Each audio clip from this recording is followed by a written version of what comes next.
Hey everyone, this is my dual wield sword build that I've been working on for the Morrowind patch.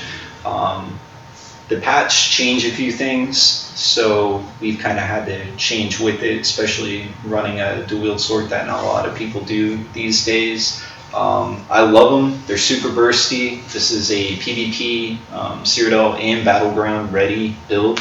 Um, so let me get to it. So as far as my inventory, I'm running 5-piece Julianos. Now you can run War Maiden. I'm pretty cheap and broke on top of that, so it's kind of out of my price range. It might do a little bit better than Julianos, so that's an option for you. So yeah, we got 2 swords sharpened with weapon damage and chance on them. On the back bar, we have a Resto staff. You could do a Julianos Resto staff. Make sure it's defending. You get that, I think Julianos 4 pieces spell crit, so it doesn't really matter. It can be any restoration staff. For my monster set, I'm running Engine Guardian. You'll see why. 3 Julianos body. I've got heavy chest, medium legs. Everything else is a light for the Andana passives. And then for my other 5-piece, it's Wizard's Riposte. Now this is another new set like War Maiden that came out with Morrowind. This can be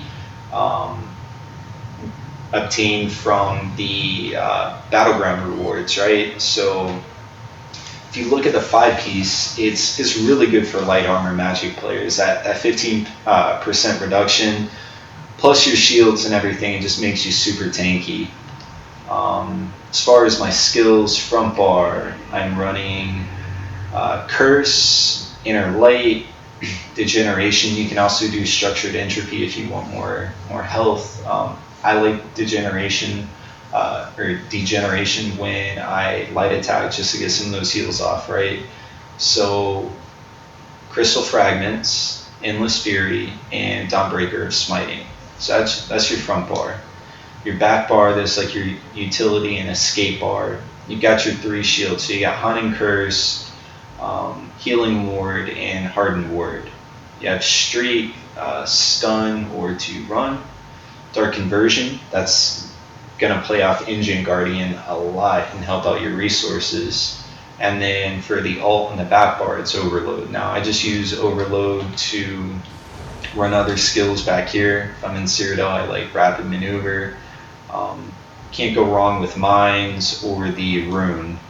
So both of that helps. You're not actually using the Overload skill, especially with a Defending Resto staff, because it hits like shit. So you don't want that. Fucking interruption over here. Alright, so anyways, yeah, that's our back bar there, right? So the idea to this is always stay shielded with Harness and Hardened. This guy will pop up, and health we can't really do much about. The magic always helps. Stamina definitely helps as well. When stamina pops, you can just start conversion your face off and stay, at max stam, max magic, if you need to. For my Mundus, I'm running the Thief. You see Vampirism here. I don't have it. I just got bit by one like way back at the launch of ESO, and I've never removed it. I run Tri-Stat Food,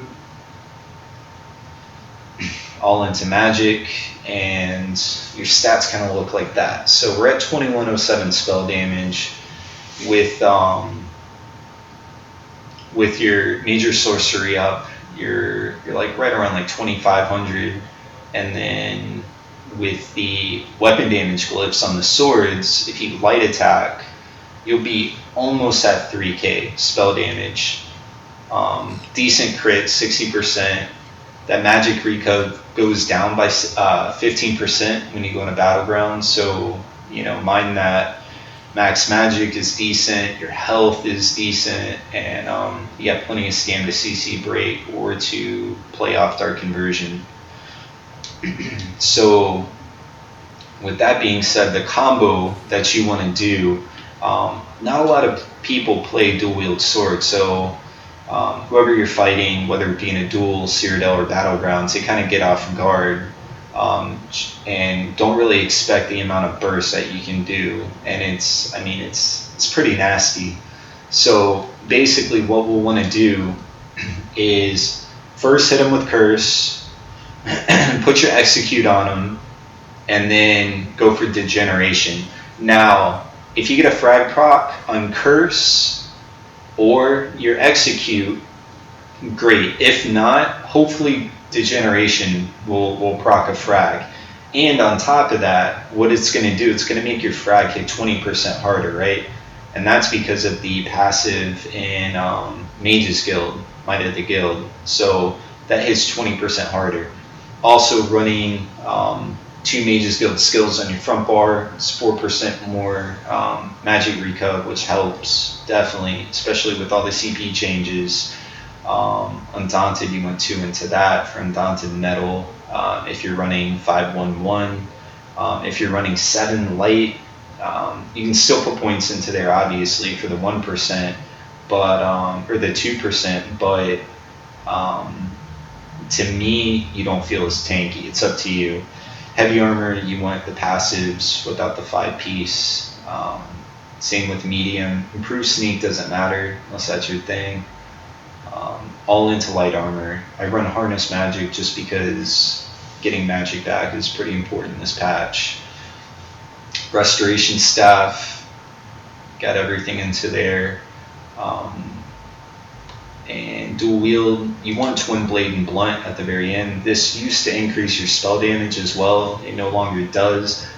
But what it does do is it increases the tooltip value for skills. So if you put 2 points into twin blade and blunt, and then you come into here and you look at how hard your frag's hitting, you're going to see that go up. So that's your tooltip value on that.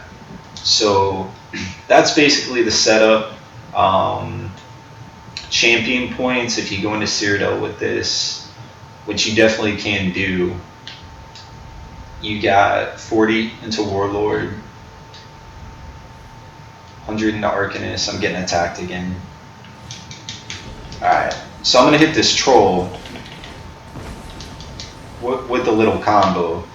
So you want to curse, execute, degeneration, Dawnbreaker, and frag if you want at the same time. So, I mean, it's a load of damage, you know, that they take. So, and I mean, that's a troll with, you know, a lot of hit points. If you hit a PvP troll, you know, it's pretty nasty. I like it. I love dual wield Sorc. It's a different kind of play style than weaving, but it's definitely doable. Even in Morrowind, where a lot of people thought it would die, especially with a 10% reduction to frags and the damage that they do. I've hit people for 14k frags, 15k frags. I don't know if they had impin on, but it definitely hurts people. And on top of that, if you run your mines and your rune and stuff like Battlegrounds, and it's you know, capture the flag or domination, or even in team deathmatch at like a choke point, if you put those mines down with a rune on top, people can kill themselves going through it. So it's pretty good. I don't know if I'm missing anything else, probably.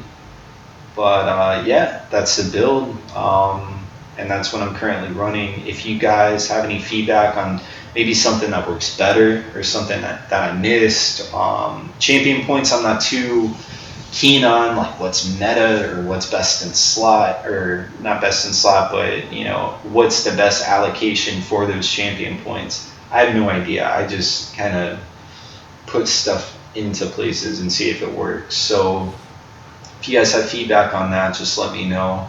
But yeah, this is a viable dual wield sword build that just melts. It definitely does. So yeah, I hope you enjoy it. Thanks for your time.